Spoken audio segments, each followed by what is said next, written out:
Shalom to my very blessed and beautiful family and friends. I am this afternoon once again thoroughly delighted and excited to be with you. And from the Book of Life, from the Living Word of God, I want to share a few things which I was thoroughly blessed with. And I want to share those blessings and those pearls with you.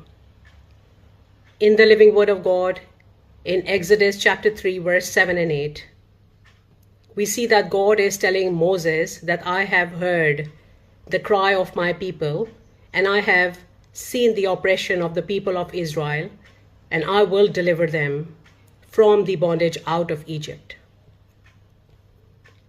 Although God heard their prayer, their deliverance was not instant and immediate, but God still had a plan.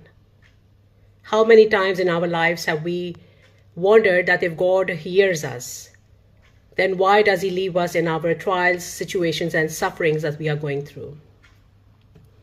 We are left wondering how long we will need to deal with those trials and why God is not responding as rapidly as we would want Him to. This afternoon, precious family and friends, let us spend some time together reminding ourselves from the living Word of God that even if nothing seems to be changing or happening in our situations, God is still working and He will deliver us out of whatever it is that we are going through. You cannot judge if God hears or not by the speed of His response, because God is eternal and He is not looking at the clock like we would.